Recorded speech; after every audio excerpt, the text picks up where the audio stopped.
You need to forgive me. I said I was sorry. What more do you want?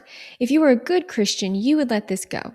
If you've ever heard something like this from the narcissist, from a family member, a friend, or someone who doesn't even know what you've actually been through, this episode is for you. And I'm going to bet that for a lot of you, by the end of this episode, you're going to realize that you've already forgiven the narcissist. You just didn't call it that. And if you're skeptical, stay with me because I'm going to break down what we get wrong about the idea of forgiveness, why forgiveness doesn't mean what you think it means, and how this version I'm going to reveal to you today can set you free like nothing else. Let's get into it.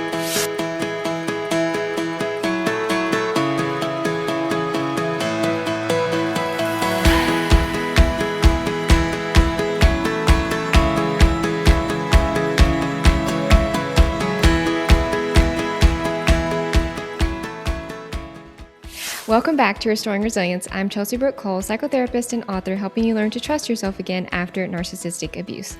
And today's episode is part one of a two-part series about forgiveness and narcissistic relationships.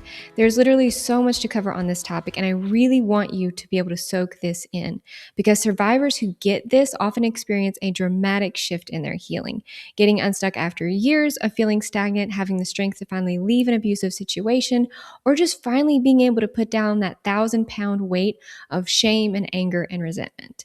So this episode is going to tackle something that I know so many of you struggle with in silence, which is, do I have to forgive the narcissist to heal? And this single question can keep you stuck for years or decades because forgiving the narcissist, or at least forgiving them the way they want you to, or the way other people push you to, feels like an impossibility.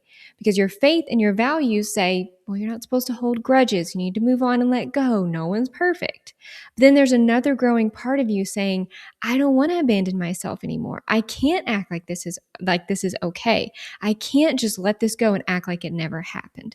And if you can relate to that, I get it because I've been there too. And let me actually tell you a quick story to illustrate what I mean. So my first narcissistic husband, yes, I've had two, but that is a story for another day, was your stereotypical grandiose narcissist, arrogant, charming, manipulative, and honestly had some sadistic qualities as well. And as most narcissists do, he started to change drastically after we got married. And it wasn't too long into our marriage where he started doing some very strange things in between his daily criticisms and manipulations, like staying out really late, hiding his phone, constantly changing his passcode. And then during our nightly walks, he would dive into these long-winded manipulations about how he knows that he's not what I want, I would be happier with somebody else, and I should just go cheat on him and live a happy life. Obviously, I said, that's ridiculous. I was really upset that he was saying that, and I'm not going to do that. And within a few months after that, I found out that he had an affair on a work trip. He brought me back proof of the affair to make sure I knew he was done, and then promptly asked for a divorce. And here is where the you need to forgive him part starts coming in, because once other people find out, everyone has an opinion, even when they don't know what happened, which drives me crazy, but side note.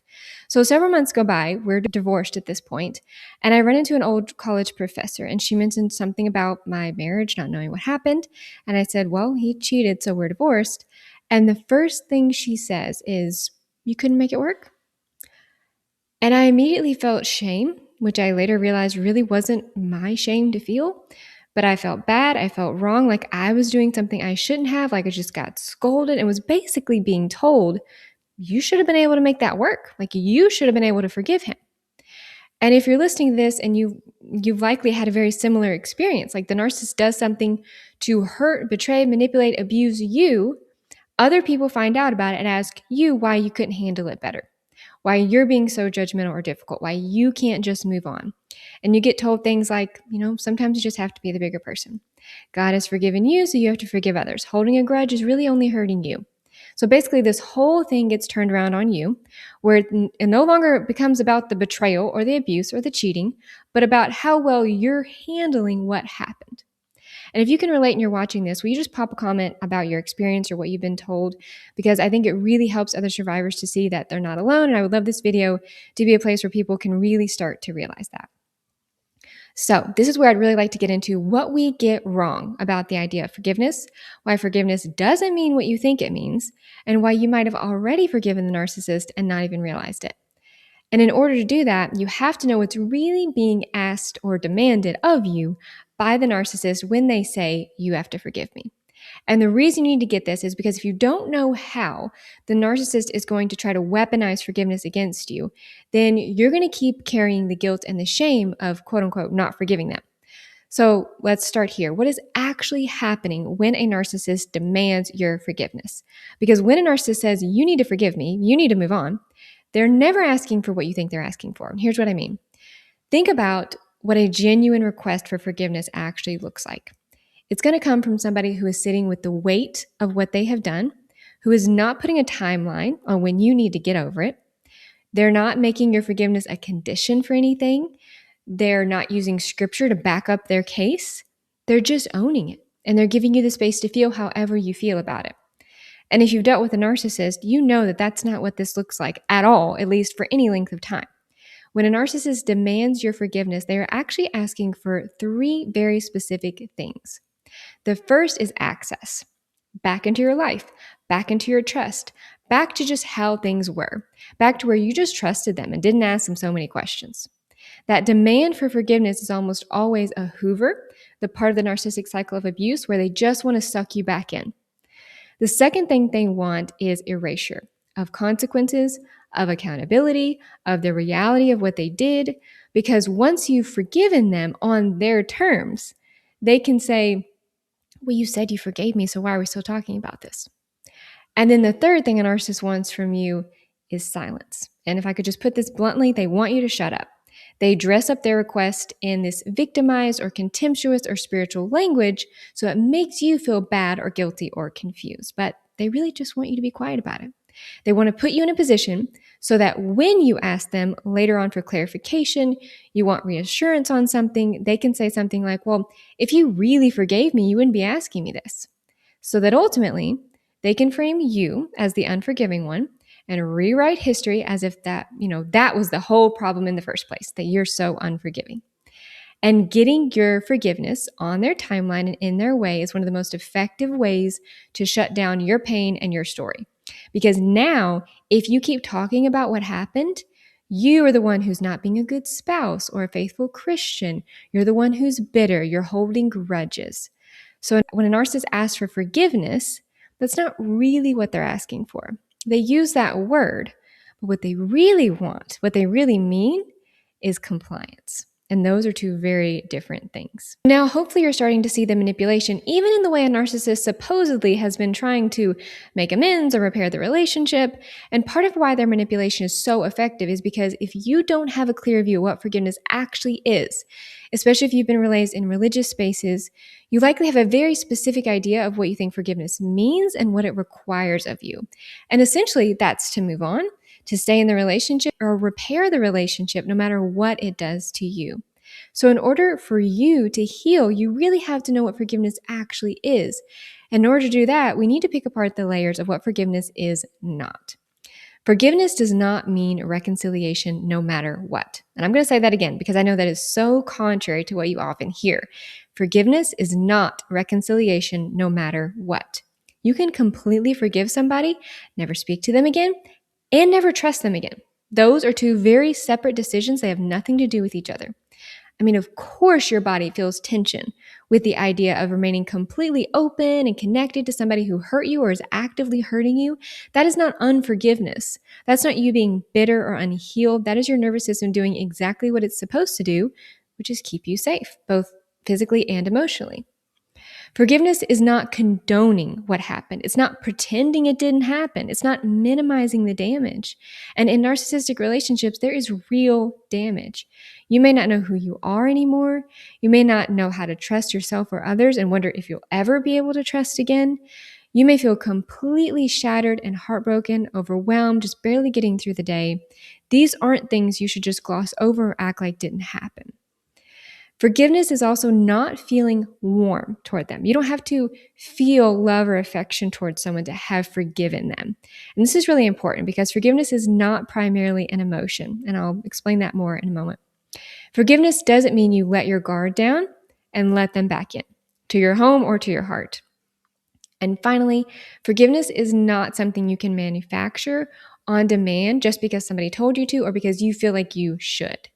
And really, if you try to rush forgiveness before you're actually ready, what you produce is not real forgiveness. It's saying the words, but that internal relief doesn't happen. And in abuse recovery specifically, premature forgiveness can actually re-traumatize you. Because if you try to force yourself to forgive before you're ready, you also don't adequately process the grief and the anger that genuine healing requires. And that is right. Real healing requires you to allow yourself to be mad about the injustices that have happened to you. So if you're not there yet, if you haven't been able to feel warm and fuzzy toward the person who's hurting you, or just act like what they did is okay and move on, that's okay. You're not a bad person, you're not a bad Christian, and you're not failing.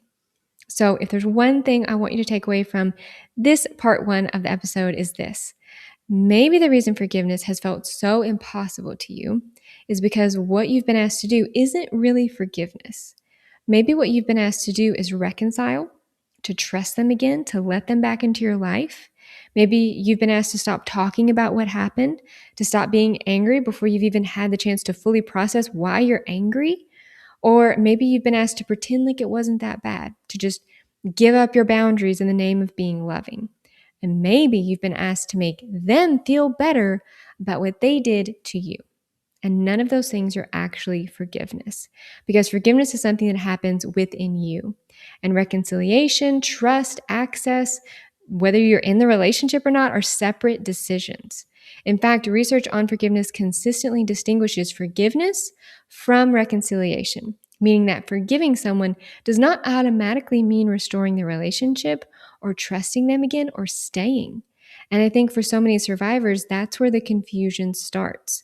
Because if you've been thinking, if I forgive them, does that mean I have to let them back in and stop being angry? That I have to feel love toward them? That I have to trust them? That I have to stop talking about what happened and act like everything is okay? And when forgiveness is defined that way, of course it feels impossible, and part of you resists that. Because that part of you is saying, no, I've already abandoned myself enough. I can't do that again. So maybe that resistance isn't proof that you're bitter, you're being a bad person, or you're incapable of healing. Maybe it's because somewhere along the way, forgiveness got confused with compliance, and that's not the same thing. So here's what I want you to sit with until the next episode. What if forgiveness is actually much more doable than you think it is? What if it means you don't have to pretend like it didn't happen? You don't have to let them back into your life or even trust them again? What if you don't have to feel warm and fuzzy towards somebody who's abused and betrayed you? And what if, for some of you listening, you've actually already started doing parts of what researchers would recognize as forgiveness, you just never called it that? Because in the next episode, we're going to get into exactly what forgiveness actually is. We're going to look at what the research says. We're going to talk about the different ways psychologists have actually defined and studied forgiveness, including why forgiveness is much more complex than simply saying, I forgive you, and then moving on. And we're also going to look at what the Bible actually says about forgiveness, because I think for some of you are going to realize that what you've been taught that forgiveness requires of you and what Scripture actually says is not the same thing. And my hope is that by the end of the next episode, forgiveness won't feel like this massive, impossible thing hanging over your head anymore, but it can actually feel freeing. Because again, forgiveness is not about giving the narcissist what they want, giving them access to you, protecting them from the consequences of what they did. It's not about abandoning yourself all over again. So if you've spent years feeling guilty because you thought you just couldn't forgive, please don't make that judgment about yourself yet, because before you decide that forgiveness isn't possible, let's make sure what we're talking about is actually forgiveness. And that's exactly what we're going to get into in part 2. So make sure you're subscribed or following the show so you don't miss that episode.